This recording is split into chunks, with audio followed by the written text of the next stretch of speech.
So what do you mean by lewd design? Number one, it is indecent, obscene, lustful, lecherous. It means may yung lewd design nandiyan niya sa utak mo.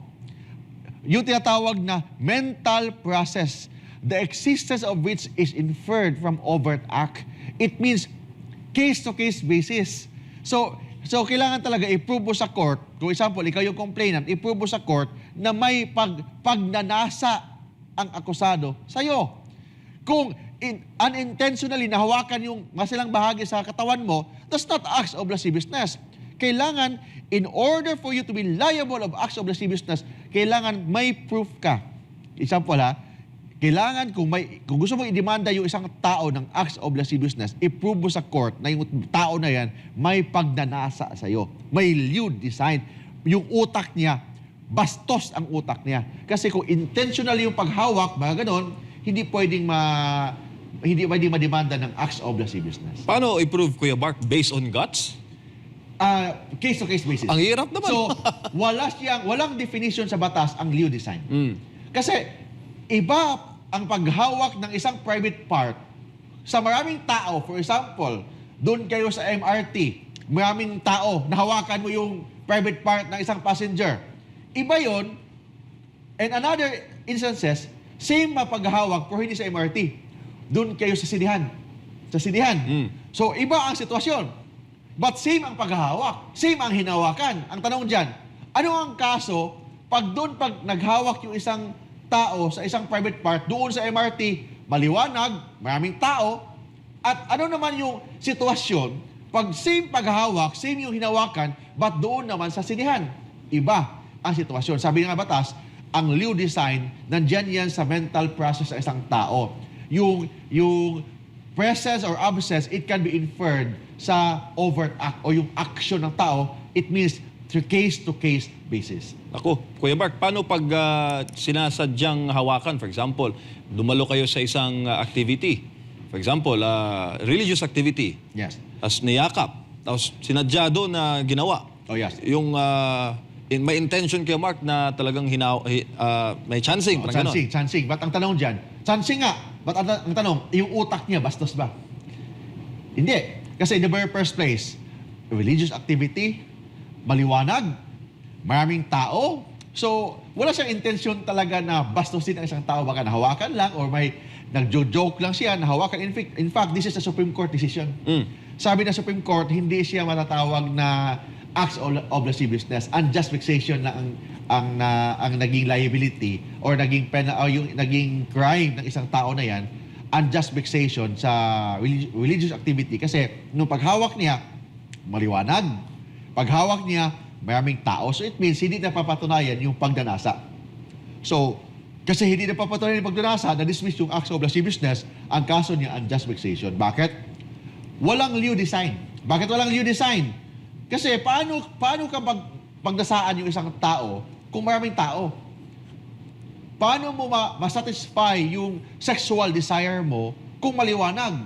Maraming tao. So it means, na-dismiss ang kaso na acts of lasciviousness, but na-prove na may unjust vexation, yung pagdidisturbo.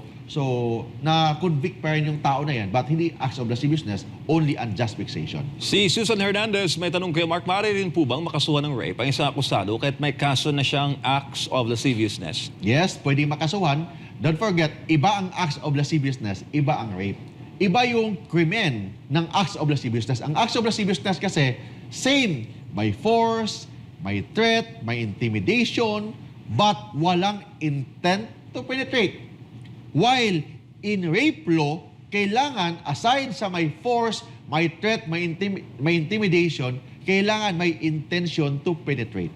Yun ang pagkakaiba ng dalawa. Intention to penetrate, the other one, walang intention to penetrate. Kung hindi, hawak-hawak lang sa mga private part, yun ang tinatawag na acts of lasciviousness. But kung may pinatungan na yung babae, hinawakan na, may balisong pa, tapos may intent to penetrate pa, yun ang kaso na rape. Ako, Kuya Mark, may tanong din si Lynn Endo. Mamaya na yan kasi parusa. Pero ngayon na? Oh, okay na yan. Paliwanag natin. Oh. Ano ba ang parusa? Penalty, Kuya Mark, sa acts of lasciviousness? Depende. Acts of lasciviousness, depende kung sino yung hinahawakan mo. Minor ba o hindi? Kasi pag minor, mas mabigat ang penalty. Pag minor hinawakan mo is 12 years, 1 day to 20 years. Reclusion temporal ang normal na penalty. Sa minor? Sa minor. Or pag for example, ikaw at tatay, may authority ka, teacher ka, tapos hinawakan mo yung estudyante mo sa mga private part, pwede yan reclusion perpetua, 30 years imprisonment. Unlike pag hindi minor yung hinawakan mo, tamang edad naman siya, ang penalty dyan is 6 months, 1 day to 6 years. Alright, si Harce Rioja may tanong. Paano ko po, ay pasintabi po sa mga nanonood sa mga taga-LGBTQ at tanong lamang po ito, wala po kami intensyon. Paano po raw, Kuya Mark, pag gay ang nanghipo sa lalaki, may kaso po ba yon? Yes, sabi ng batas, ang acts of lasciviousness, iba sa rape. Ang rape kasi, babae against lalaki. Or lalaki, pwede rin mag-against babae. Yun ang rape. Kasi ibig sabihin, may carnal knowledge ang pinag-uusapan. Pero, pag ang bakla, ang nanghipo, as long as walang consent, iba yun ha, pwede naman kung manghipo na may consent and of age naman yung isang tao, babakla man yan, mababae man yan, matomboy man yan, walang kaso. That's pure romantic activity. Okay? Pag may consent. But if there's no consent, hinawak-hawakan mo yan, lalo na ang private part, that is already considered acts of lasciviousness. Sabi ko nga, ang acts of lasciviousness, as a general rule, ang biktima pwedeng babae, pwede rin lalaki ang biktima. Kung ginawa ng isang akusado kay Mark ang acts of lasciviousness, pero bago po yan, may connection po ba ito sa child abuse law? May connection sa child abuse law. But don't forget, MJ, before that, we discussed about, diba sabi mo, about religious activity. Iba ang kaso pag sa sinihan. Hinahawakan niya sa private part, iba ang kaso. Bakit? Kasi sa sinihan, madilim. Maraming tao, totoo maraming tao. But ang mga tao doon, nanood sa sinihan, focus nila sa movie. So it means, kung may hinahawak-hawakan ka dyan, that is considered acts of lasciviousness, unlike pag doon po sa religious activity. But when you say about child abuse law, iba ang kaso. Kasi ang child abuse law, mas mabigat ang penalty pag ang biktima, Bata. minor, we say bata, below 18 years old, mas mabigat ang penalty.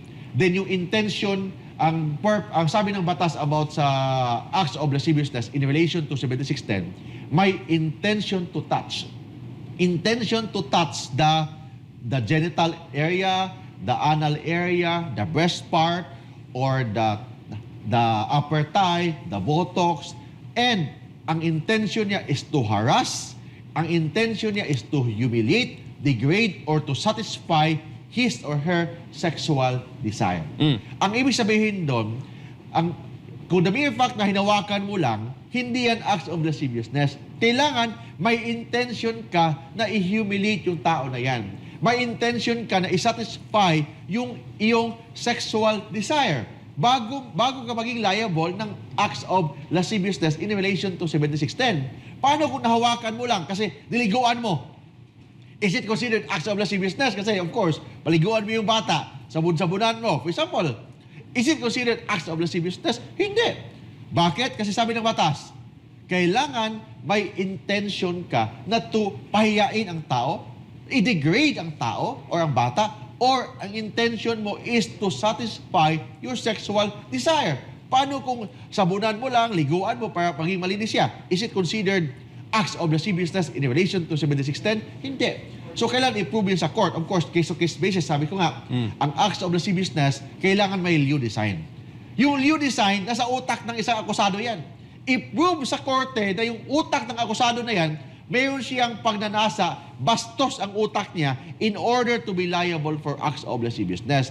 Pero kung hindi, ang purpose niya, pinaliguan lang, nililis yung dumi, is it considered acts of lasciviousness? Hindi. Kasi very, very basic under the law, under 7610. Kailangan may intention na to satisfy his or her sexual desire. Sabi ko nga, his or her. Bakit his or her? Kasi pwedeng maging akusado, hindi lang lalaki ang maging akusado. Pwedeng babae, maging akusado. Pwedeng bakla, maging akusado. Pwedeng tomboy, maging akusado in the case of acts of lasciviousness in relation to 7610 or the child abuse law.